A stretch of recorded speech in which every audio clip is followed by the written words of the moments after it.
What's going on, guys? Last video with the camera problems and then with the new GoPro. There's a little bit of Norway maple here, which I don't want. And this stuff is so plentiful in Toronto.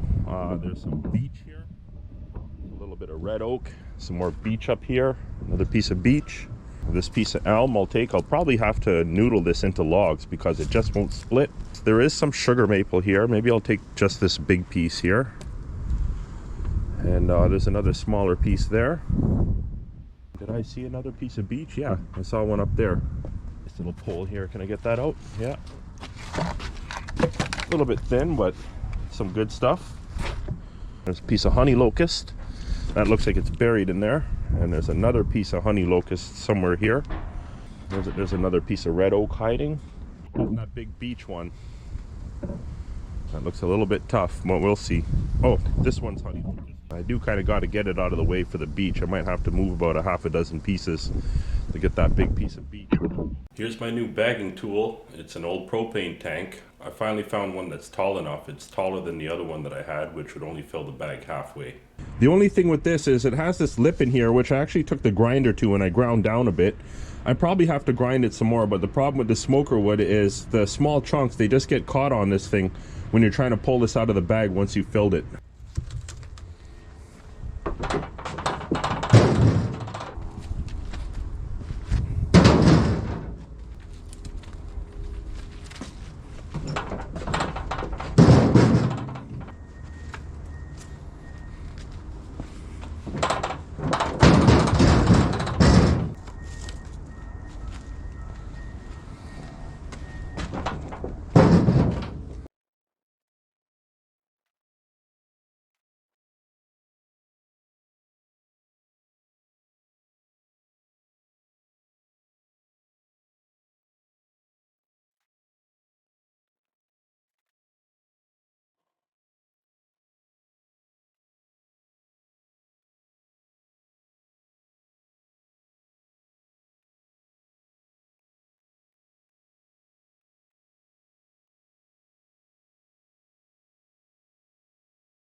Try to see which way I should flip this so that the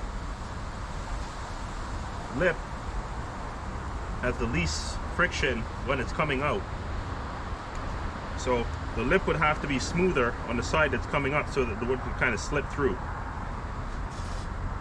And I believe it's this side. This is there's actually a lip inside where one piece is formed onto the next and then they weld it together. So it's not just two pipes just joined together around the seam. It's one overlapping. Let's go like this.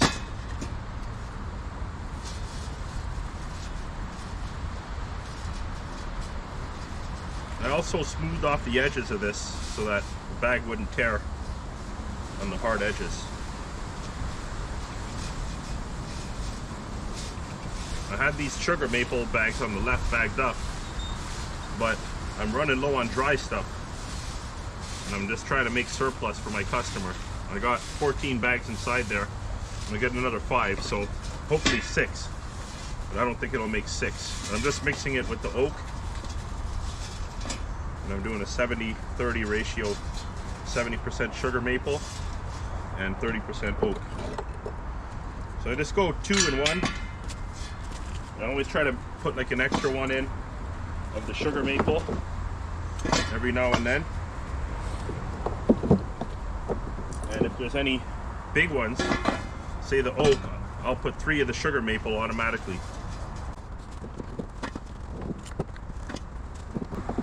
Put an extra one in for now, and this still isn't tall enough.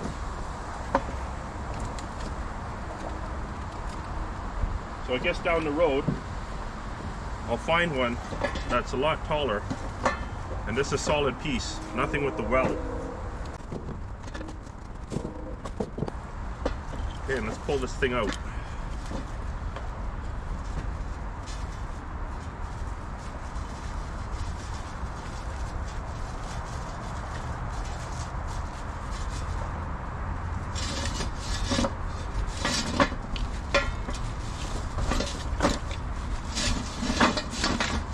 See, that one worked pretty well.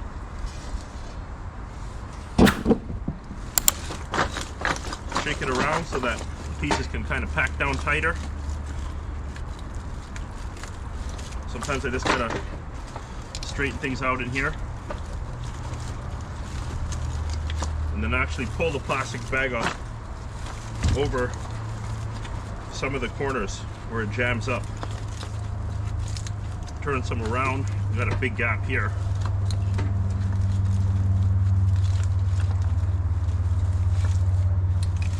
Okay. Yeah, not as full as I want it to be.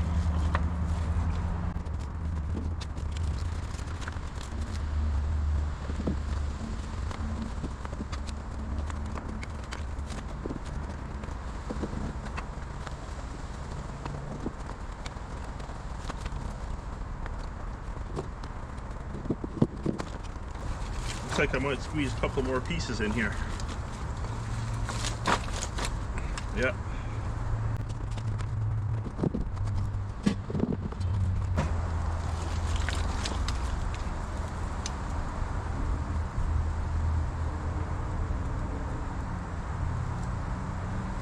And voila.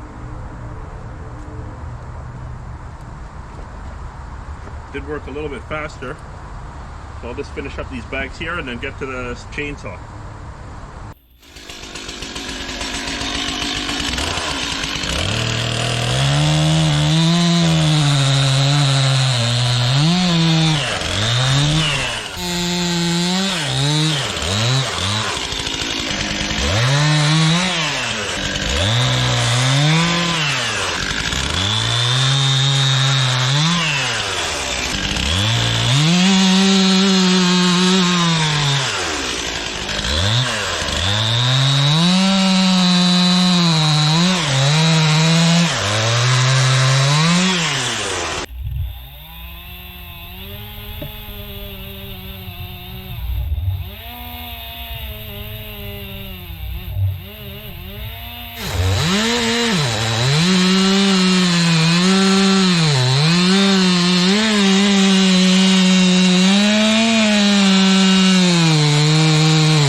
Alright, I got a couple wheelbarrows done of firewood, and then the big pile on the ground there is the boiler wood, and it's going to go in the bin, aka the never-ending story. Every time you throw more wood in there when the bin is close to filled, it just seems like it never fills up. That's why I call it the never-ending story.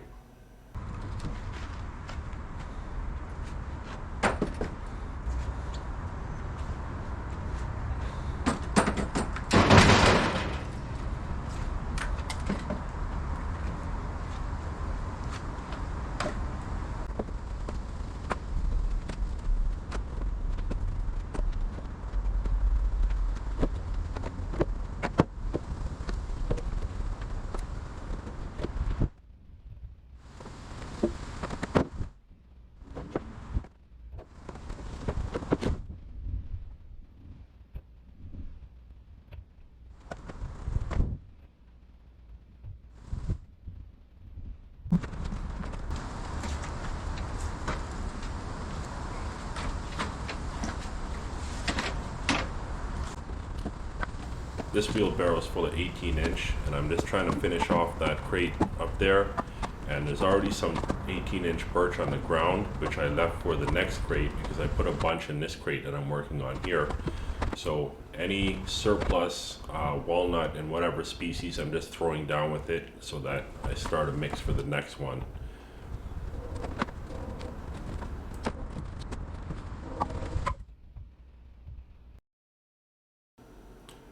Then I finish off stacking this crate so that I could put an empty one on top and start another one.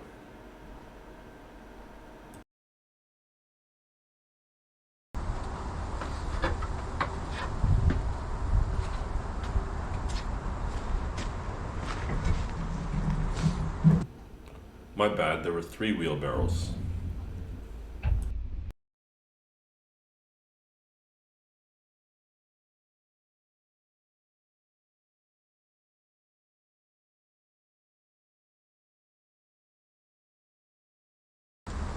My bad, 3.5.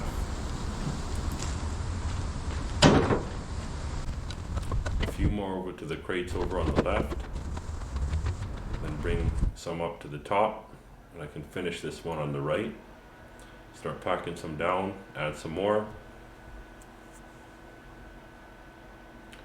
And then I come back down, grab a few more logs, and go back up there and start working on the one on the left. And here's the fun part. Getting the crate up to the 3rd row. Takes a technique. You gotta make sure the crate's the long side, which is 46-inch. And that length gives you a little bit of leeway so that when you slide it up there, you can just curl it over and get it over top of the ladder. It gets pretty tricky when you're trying to get that thing basically under and you wanting to curl back into you.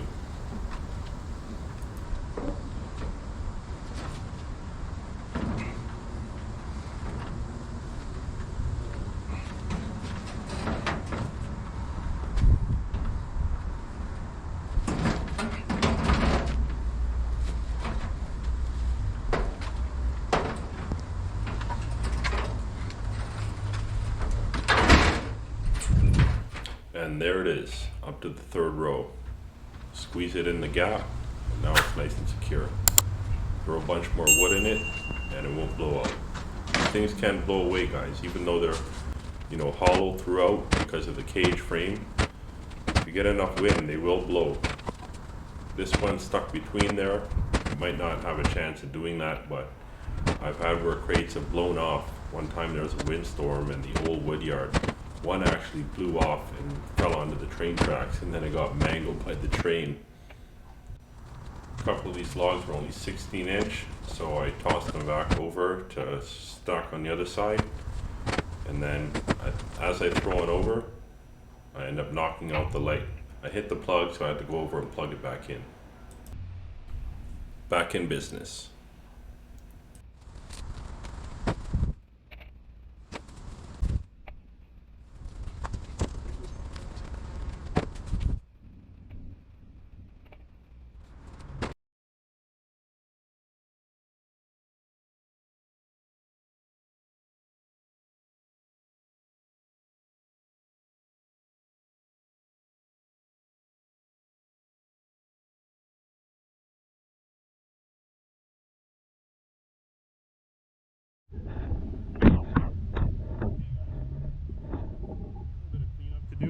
few sugar maple smoker wood pieces that were way too knotty, so I had to split them with the splitter. Clean up the kindling and then get rid of the debris, then clean up the sawdust. Got some cutoffs to bag up. And I'm not sure what I'm going to do with this. It's going to rain tomorrow and Saturday, so I'm just going to put one of the wheelbarrows over top. This is some more oak smoker wood, some mulberry. And I got to make a bag of smoker wood because I don't have any mulberry. I don't really sell it, so I don't have any right now. So I might as well just cut that up. I was going to just keep it for the shop, for the wood stove there. A bit of debris to clean up here, and then I want to clean up, there's some leaves all around the crates on the end. I haven't cleaned up that area, and because I got those logs off of the ground there, I can now clean up that area. And then just these few pieces of birch I got to shove in that crate, and then I'm done. I did clean up that whole load that I got in. Oh, and also this piece of elm, you can see I try to split it, just way too twisty. So I'm going to cut off one side and then just throw the nasty piece for boiler wood, and I'm just going to noodle that piece into firewood, the rest of it. So everything on this side is all going to be firewood, then the other side is boiler wood. My pile's pretty small here. It's all sugar maple and Norway maple. So on the left, that's a whole bunch of sugar maple that I split open there, and I piled up on there just to break it down smaller, and then I'll come in with the chainsaw and I'll cut it down to size later. But I've just been overstocking on my smoker wood. So that's like a surplus crate that's drying, and then also beside it I have actually smaller pieces that I put inside there. So I've got a lot of sugar maple that's sitting there waiting to get cut down a little more, and then waiting to split, as well as what's in the first crate over in the smoker city. I'm undecided whether I should make these full sugar maple rounds into smoker wood or firewood. As for what's going in the beast it made, out of that 30 yards of sugar maple, this is the only pieces that I got that'll go in the machine here. And that's that for my short-lived GoPro. It was tough editing videos with this problem, so good riddance, you know. Anyways guys, like, subscribe, share, comment, and all that good stuff.